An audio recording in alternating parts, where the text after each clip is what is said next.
آغاز ہو رہا تھا۔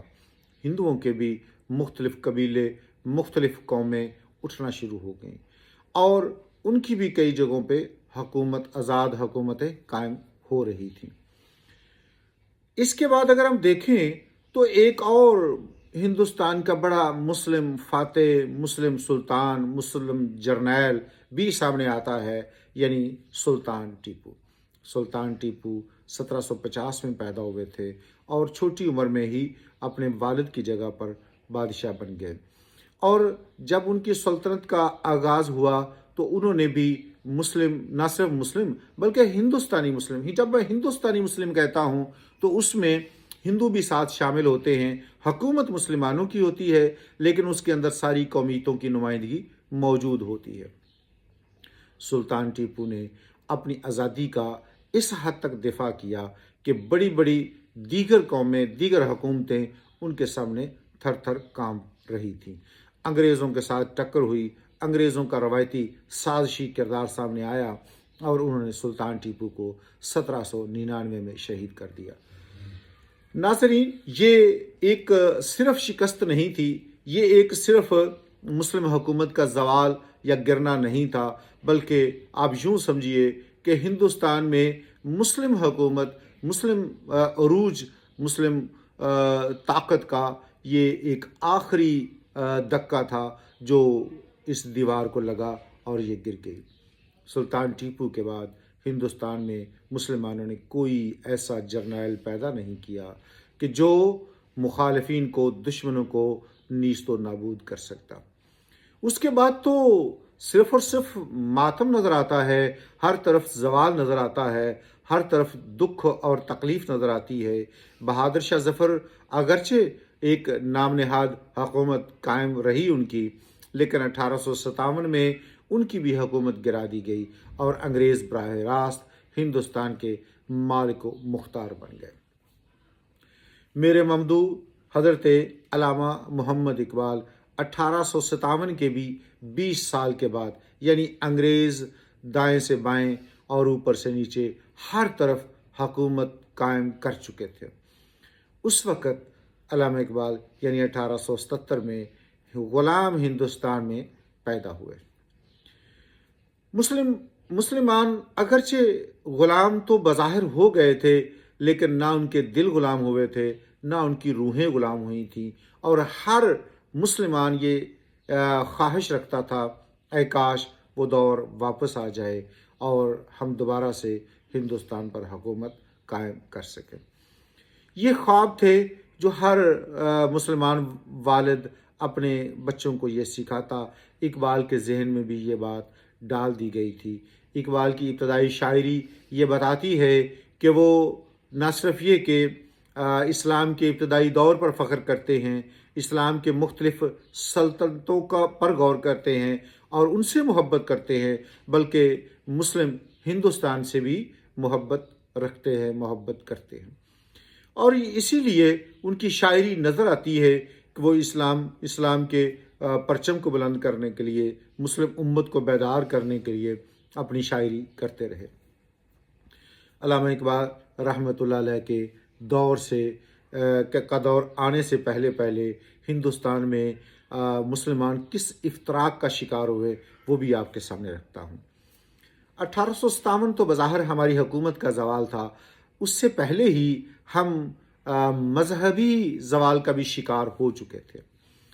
ہندوستان میں ایک تو سیاسی زوال نظر آتا ہے جو ہم انگریزوں اور ہندوؤں سے ہارے، لیکن ایک مذہبی زوال نظر آتا ہے جو ہم اپنے علماء، مشائخ اور مذہبی رہنماؤں سے ہارے۔ اور وہ کیا تھا کہ ہندوستان میں پہلے تو دو فرقے تو آلریڈی موجود تھے، شیعہ اور سنی، لیکن سنیوں کے اندر بھی مزید تفریق آئی اور وہ بھی مزید 3 حصوں میں تقسیم ہوئے، ایک طرف دیوبندی، ایک طرف بریلوی، ایک طرف اہل حدیث، اور تینوں اپنے آپ کو اسلام کے اصل وارث کہتے۔ یہی وقت تھا کہ جب ہندوستان میں ان 3 فرقوں کی ابتدا ہوئی۔ مولانا قاسم نانوتوی نے دیوبند میں مدرسہ قائم کیا، حضرت علامہ احمد رضا خان بریلوی نے بریلی میں مدرسہ قائم کیا، اور اسی طرح عرب علاقوں سے سلفی حضرات بھی پڑھ کر یا یہاں سے وہاں جانے والے پڑھ کر اور ان کے عقائد سے متاثر ہو کر ہندوستان میں وہ بھی آنا شروع ہو گئے۔ اگر ہم کہیں تو اسماعیل شہید کو ہم کہہ سکتے ہیں کہ شاید موجودہ اہل حدیثوں کے یہ ہندوستان میں پہلے امام ثابت ہوئے۔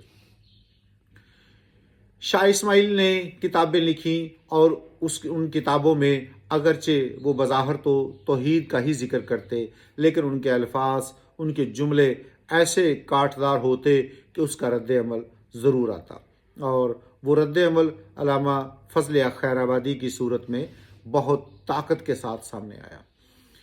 ان کی مناقشت، ان کی لڑائیاں، ان کے جھگڑے مسلمانوں کو بظاہر کمزور کرنے کا باعث ہوئے۔ اگرچہ میں اگر غائر نظر سے دیکھوں تو مجھے یہ تینوں فرقے مسلمانوں کی اصلاح کے لیے بنتے ہوئے نظر آئے۔ مثلا علامہ احمد رضا خان بریلوی کا فتاوی رضویہ پڑھ لیجئے، ایک ایک فتویٰ مسلمانوں کے اندر موجود رسم و رواج، غلط رسم و رواج اور اسلام سے ٹکراتی ہوئی چیزوں کے اوپر فتویٰ جات ہیں۔ انہوں نے سختی کے ساتھ مسلمانوں کو غلط عقائد، غلط رسموں سے روکنے کی کوشش کی۔ اسی طرح کچھ مختلف نقطہ نظر سے مولانا قاسم نانوتوی بھی جد و جہد کرتے نظر آتے ہیں۔ ہاں، ان دونوں سے زیادہ شدت کے ساتھ اہل حدیث یعنی سلفی حضرات سامنے آئے۔ خیر، میرا یہ موضوع نہیں کہ ان کی لڑائیوں کا ذکر کروں یا ان کی اچھائیوں کا ذکر کروں۔ میں صرف یہ کہنا چاہتا ہوں کہ یہ تینوں مسالک یا تینوں فرقے اگر کچھ خرابیاں لے کر آئے تو کچھ خوبیاں بھی لے کر آئے، اور ان کا بھی آگے جا کے ذکر آئے گا کہ ہندوستان کے مسلمانوں کی ایک بہت بڑی اکثریت یعنی سواد اعظم بھی انہیں کہا جا سکتا ہے، اہل سنت اب 3 حصوں میں تقسیم ہو چکے تھے۔ یہ صرف تقسیم نہیں ہوئے تھے، جیسے کہ آج کے ایک بڑے سکالر مرزا محمد علی جہلمی ان کی کتابوں کا میں سے حوالے دے کر آشکار کرتے ہیں کہ یہ ایک دوسرے پر کفر کے فتوے بھی لگا رہے تھے۔ ایک دوسرے کو برا کہنا معمول بنتا جا رہا تھا۔ حالات یہاں رکتے نہیں۔ 1886 میں ہندوؤں نے آل انڈیا نیشنل کانگریس قائم کی، اگرچہ وہ صرف ہندوؤں کی نہیں تھی، اس میں مسلمان یا سکھ بھی شامل ہوئے، لیکن جلد ہی مسلمانوں کو اندازہ ہو گیا کہ یہ پارٹی صرف ہندوؤں کے لیے بنائی گئی ہے، ہندوؤں کے فائدے کے لیے، ہندوؤں کے مفاد کے لیے بنائی گئی ہے۔ یہی وجہ ہے کہ انہوں نے جلد ہی اس بات کا احساس کرتے ہوئے 1906 میں آل انڈیا مسلم لیگ قائم کر لی۔ اب ایسا تھا کہ اکثر و بیشتر زعماء کانگریس کے بھی رکن تھے، اور مسلم زعماء کی بات کر رہا ہوں، وہ آل انڈیا مسلم لیگ میں بھی شامل تھے، یعنی نہ ادھر کے نہ ادھر کے، نہ وہاں سرگرم نہ یہاں سرگرم۔ آل انڈیا مسلم لیگ کہنے کو تو قائم ہو گئی، لیکن عملی طور پر اس کا وجود بہت فعال نظر نہیں آتا۔ ہاں، ایسا تھا کہ خصوصاً بنگال اور بہار کے علاقوں میں اس کی قدر مضبوطی نظر آتی تھی۔ اس میں علماء بھی شامل تھے، وہی علماء جو کچھ نہ کچھ کانگریس میں بھی شامل تھے۔ 1919 میں انہوں نے آل انڈیا مسلم لیگ سے اختلاف کرتے ہوئے اپنی جماعت قائم کر لی، جمعیت العلماء ہند۔ اس جمعیت العلماء ہند میں 4 مسالک موجود تھے، دیوبندی بھی موجود تھے، اہل حدیث بھی موجود تھے، بریلوی بھی موجود تھے، اور شیعہ بھی موجود تھے، لیکن علماء کیسے ممکن ہے زیادہ دیر اکٹھے رہے؟ بہت جلد وہ وقت آ گیا کہ یہ آپس میں دست و گریباں ہوئے اور انہوں نے الگ الگ پارٹیاں قائم کر لی۔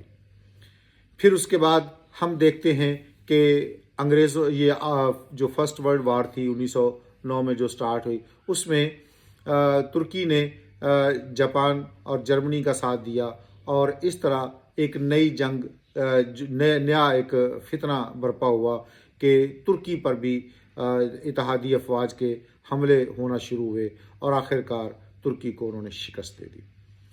شکست دیتے ہی فتح کا پہلا جشن اس صورت میں منایا کہ خلافت کو ختم کرنے کا غلغلہ ہوا۔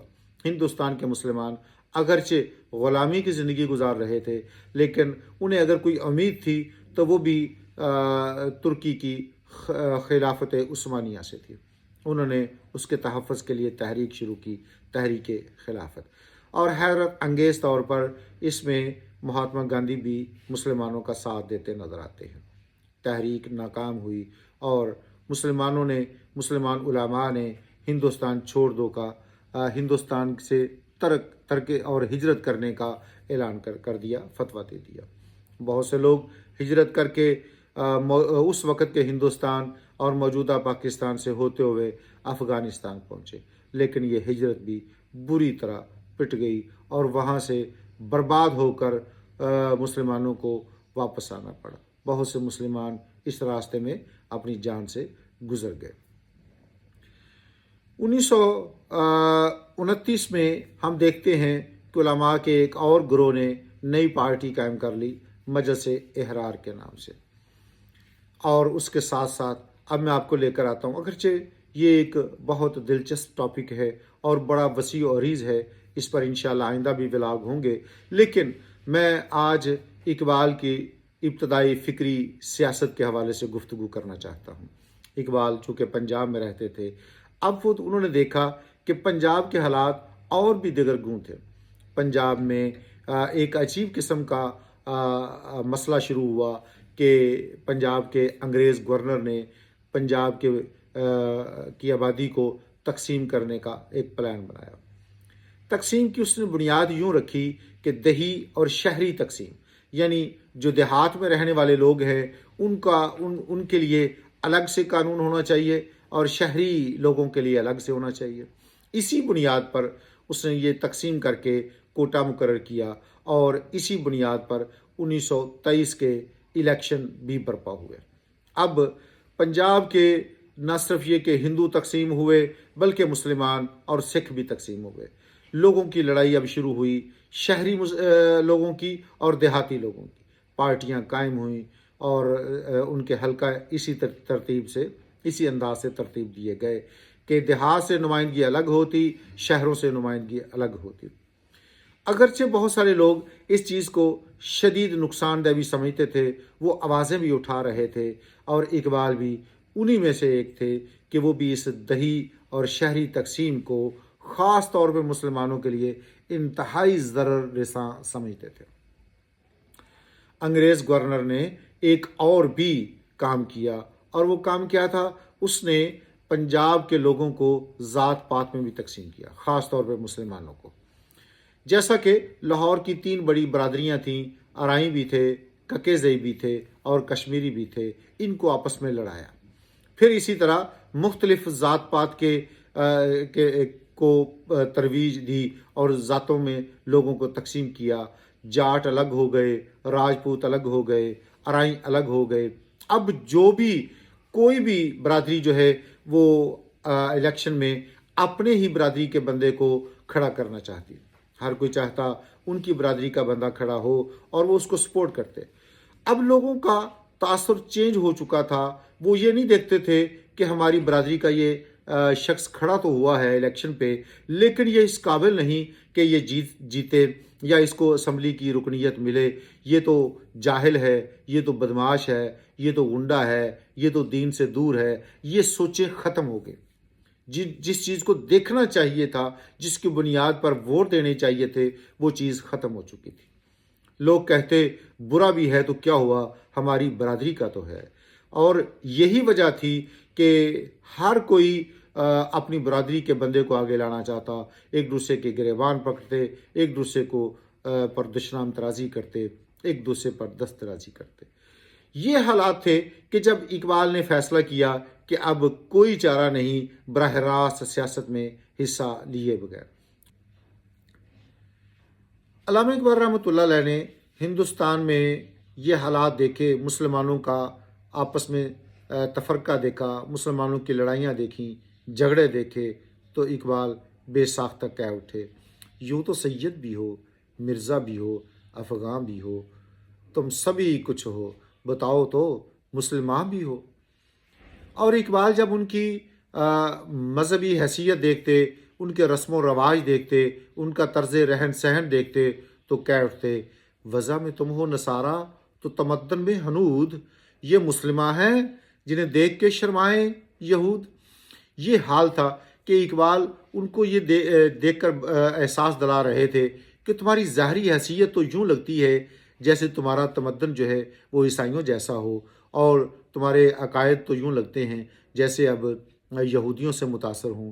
اقبال یہاں تک تکلیف میں آئے کہ اقبال نے دیکھا کہ اگرچہ یہ ایک بڑا مذہبی مدرسہ تھا دیوبند، لیکن اس وقت جو اس کی جماعت کے رہنما تھے، جمعیت علماء ہند اور مدرسہ دیوبند کے جو اس وقت صدر مدرس تھے جناب مولانا حسین احمد مدنی، انہوں نے جب ہندوستانی قومیت کی بات کی، انہوں نے کہا کہ اب قومیں وطن کی بنیاد پر بن رہی ہیں، تو اقبال یہ برداشت نہ کر سکے اور کہہ اٹھے عجم ہنوز نہ داند رموز دیں ورنہ ز دیوبند حسین احمد اینچے بول عجبی است سرود برسر ممبر کہ ملت از وطن است چے بے خبر ز مقام محمد عربی است۔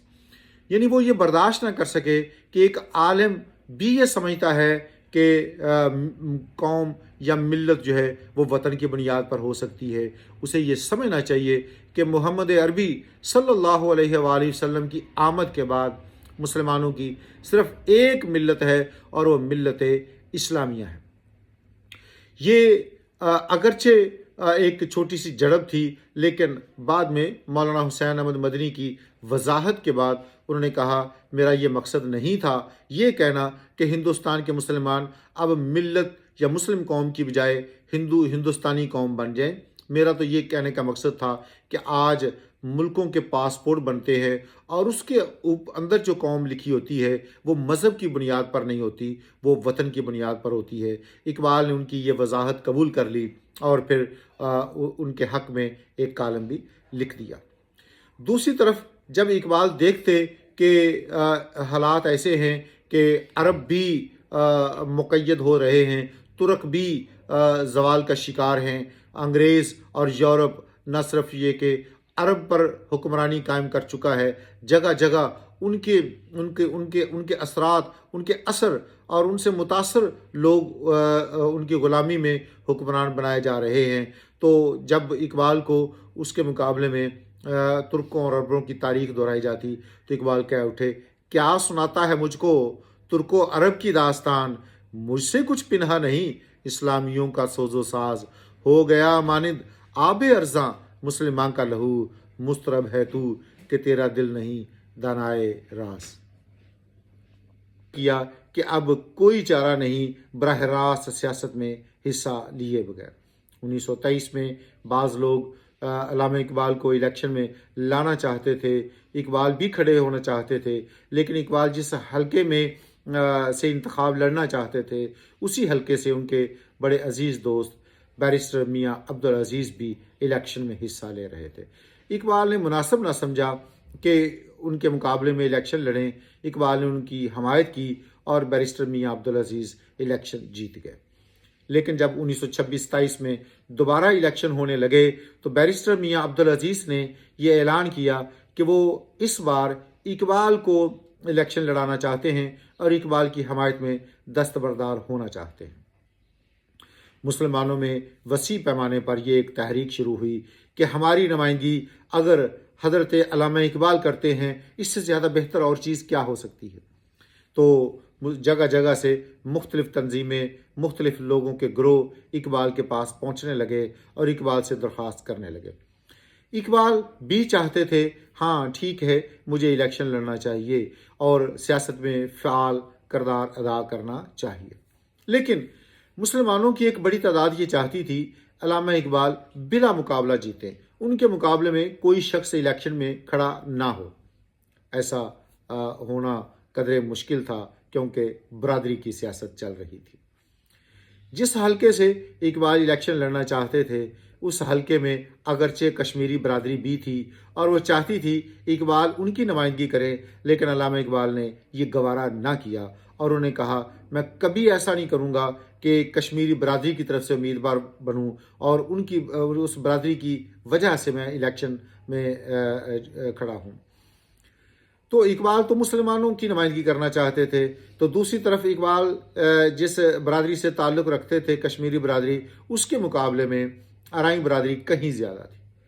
تو ارائیں برادری ہی سے بیرسٹر میاں عبدالعزیز تھے، وہ تو الیکشن انہوں نے دستبردار ہو گئے اور اقبال کے حق میں مہم چلانا شروع کر دی، لیکن ارائیں برادری کے ہی ایک میاں محمد دین نے الیکشن سے پیچھے ہٹنے سے انکار کر دیا۔ کہا جاتا ہے کہ ان کے پیچھے کچھ ہندو رہنما تھے جو ان کو یہ بڑھاوا دے رہے تھے کہ آپ کی برادری بہت بڑی ہے اور ہم بھی آپ کو سپورٹ کرتے ہیں، تو آپ کو ہر صورت الیکشن لڑنا چاہیے۔ میاں محمد دین اب حضرت علامہ اقبال کے مقابلے میں ہیں، الیکشن ہو رہا ہے، مختلف جگہوں پہ جلسے ہوتے ہیں، اکثر میں اقبال شامل نہ ہوتے، لیکن کئی جگہوں پہ اقبال بھی جاتے۔ اقبال وہاں مسلمانوں کے لیے لکھی گئی نظمیں پڑھتے، اقبال کے حق میں تقاریر ہوتی، حفیظ جلندری، غلام بیگ نیرنگ، چودھری محمد حسن وغیرہ اقبال کے لیے ایک بڑی تحریک برپا کر رہے تھے۔